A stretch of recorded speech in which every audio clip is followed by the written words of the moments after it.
Dunn. How you doing? Good. Good. Thanks. After going through the ups and downs of this season, what was the ultimate meaning for you? Sorry, what was your question? Okay. After going through the ups and downs of this season as a group, what was the ultimate meaning for you? I mean, it obviously sucks that we're speaking here right now today.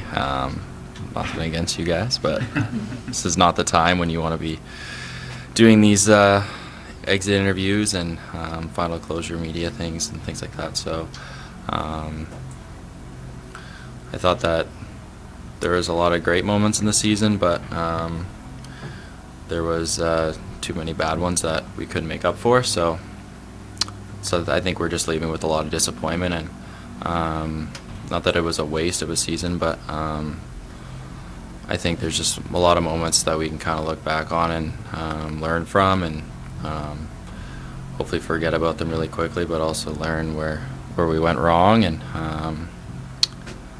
it's not easy to point it to one thing, but I think just overall it's just really frustrating that we came in with such high hopes and obviously such high expectations from last year, and weren't able to meet those.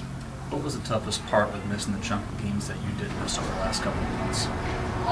Well, a lot of it was always out of my control, so that always sucks. As you know, it's not that you're out of shape or something like that, or not finding a place for yourself in the lineup. It's really frustrating to know I was doing everything I could at all three of those stretches. So it's disappointing to miss hockey. It sucks to see the team going through it and not succeeding and not being able to be out there and helping them. So I take a lot of accountability of that, and knowing that I'm a big piece of this team, and knowing that I just got to do whatever I can this summer to make sure that I'm healthy and ready for next year to bring in my best again. How close were you here at the end to feeling like you were back to 100%? Yeah, really close. I think everyone did everything they could for me. Medical staff and trainers and doctors were amazing all year for me and for everyone else, so there's no disappointment in them, and no one should ever look at them as a disappointment for my situation. They were really good for me, and I just think it was obviously tough timing right now. Not the time of the year when you want to be missing games when you're making a push to make the playoffs.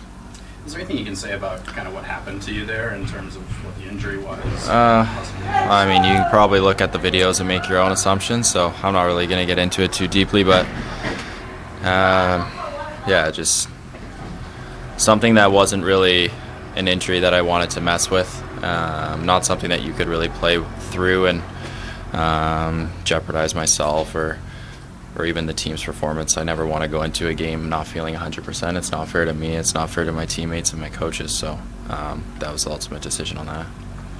One thing, did you feel as the season went on and got later in the year, like the messaging was still resonating in the room, as you know, especially as you guys started to realize that you kind of weren't in the playoffs and all that? Like, how did that kind of land from the coaching staff? Like, do you mean do we take in their messages? Like, were we listening, like taking it in? Yeah, I thought throughout the whole year we responded to what they said the same way throughout the whole year. I think there's only so much a coach can say, realistically. If you want to point fingers around the room, it's easy to do. It ultimately comes down to the guys in the dressing room, and we're the ones out there that need to do what it takes to win. So yeah, I think there's obviously moments in the season where there's tension and between players and everything, with so many distractions and outside noise and so much pressure when, like you said, it's time to push for the playoffs, and the messages are very direct and very intense, but by no means was the dressing room lost. You can go around and ask anybody. Everyone's very friendly with each other and loves each other in the dressing room and respects each other and plays hard for each other. But I think guys have said it in other interviews. Hack said it in interviews. I think we outworked ourselves in some aspects. We didn't work smart. We worked hard every night. But I think strategically and in the system, sometimes we weren't 100% there. So. Yeah, I don't think you can say it was a message from the coaches that was a problem. You can look at any team that struggles and doesn't make the playoffs, that maybe the coaches lose the dressing room or anything like that. I've been on teams that haven't made playoffs. I've been on championship teams, so I've seen it all. It always comes down to the players in the room. With that being said, how frustrating was it for you guys that you weren't able to find that standard of play that you wanted to have as regularly as you were hoping to see it this year? Yeah, absolutely. And consistency wasn't a strength of ours. Everyone saw that, and especially in our home stints, it was tough to hang your jersey up at the end of the night, and just disappointment a lot of the time, knowing that the fans showed up every single night, and probably walking into the stadium a lot of those nights, they didn't really know what they were going to get from us. And not that we only play for them, but they're a huge piece to that, and we need them behind us. And I think it's frustrating to disappoint them, and yeah, it's just tough to see all what we kind of left on the table. It's just so much opportunity for a lot of players that came in here, like it was for me my first year here, and I think just some of us didn't push it as well as we should have, including myself. I always expect more out of myself, and that's what I'll do next year. Vince, how will your summer training change with the coming back from being out and having the injury? Should be pretty similar. I have a great team at home, and I'll continue to rehab the same way I was towards the end of the season. I think going into last summer, it's very different when you have those extra couple of weeks taxed onto your season, but this summer is looking very similar. I'll probably keep pushing it now for a little while and keep my body pushed to my limits just as if I was in the playoffs. So it should be pretty similar. I'm not worried about next season, and I'm really confident going into this summer that I can improve my game off the ice too, and hopefully learn where even I went wrong this season. There's always places to learn, no matter how successful a season can be individually. You always want to push yourself to be better next year. There's always so much competition coming up, as you've seen with the younger guys this year. So that's exciting to see them, and exciting to see the push from them next year. What do you think you guys need to do to get the offense to spark back to life like it was maybe a year ago? Yeah, I think being a little bit more assertive, more tenacious. I think scoring goals that aren't so pretty is something that we really need to look on. I think offensively we controlled the puck a lot, but we weren't very much of a threat. I think we're very much a perimeter team this year and possess the puck well, but that doesn't always create things. And I think we need to create more high-scoring opportunities, and those usually lead to second chances and things like that. So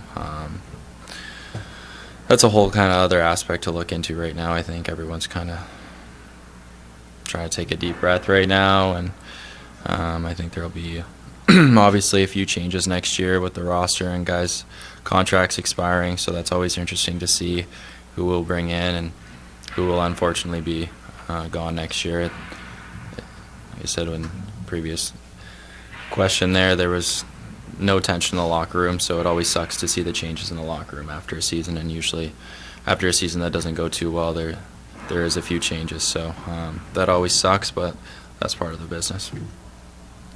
Sometimes that guys usually talk around the league as far as places to play. I mean, what message do you have for other guys who may not know much about this town, but what you've experienced over 3 years as far as what it means to play here? Yeah, it means everything to this town to have sports here. If you've ever been to another sporting event, it's just the same as ours. It's intense. It's an atmosphere that's not really like many other stadiums. I think when people come to watch our games, you can see how much they really do love watching us. And unfortunately, some of these bigger markets, you see a lot of people that aren't really watching the games. They're more there for other things, but I truly believe that people come to watch us and cheer us on, and that's amazing. And having the support in the city and the support from our ownership and every possibility. Like, there's just so many things outside of hockey here too, as you see the drive and economics and things like that. There's so much more to hockey out here, and people find a lot of things to do on their own time, which is very nice to see that guys have found new hobbies coming into the city when they didn't know too much about it. I think the rain is obviously a concern for people, but you see right now you already getting your first little bit of summer. So I think you just kind of got to block that out and really appreciate how good we do have it here, and walking into these beautiful facilities and being treated right, being fed right, having the best equipment, the best stadium you could ever imagine. So there's no shortage of what you need to do to perform and be happy, be in a place where you can succeed. So we have all the tools we could ever imagine here, and sometimes those things you don't really realize how good you have it until you're in a place like this. So I'm very thankful that I've been part of this organization since the start and seen what we've built, and even the improvements they do day to day to make it even better. You're always in awe. So I think just for players, they should be excited to want to come here. There's never too much pressure outside of the city. Whenever you step out on the ice, you don't have people heckling at you, and everyone's just always very warm and opening to you when you're walking around town. So that's always special too, to have their support and to just be able to walk freely and just live your life as you should away from the rink. So there's just so much positivity here, and I just think there's so much room for success, both individually and as an organization, and as a big piece of the city. And you mentioned the younger guys earlier. I just wanted to get your thoughts on Riker's play and his presence in the room with this team this year. Yeah, he made a pretty big statement for himself. He played a pretty significant role when I was out, and even when I was in the lineup, he was always pushing on my side and bringing the best out of me. So I thought he did a great job this year coming in and understanding the next level that he has to get to be a very good defenseman in this league, which he's shown many times over, and certainly showed in the American League. So I think he's an interesting cat in the dressing room. We're still trying to figure him out. So hopefully I'll get a few more moments away from the rink to try to see what more I can get out of him.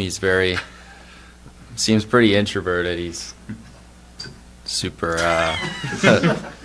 organized, to say the least. So, but no, he's very respectful, very good kid, works hard. Everyone loves playing with him and being around him, and I think just being a good person and being a hard worker is everything you can ask for a young guy. Well, thanks, Darren. Yeah. Thanks, Dunn.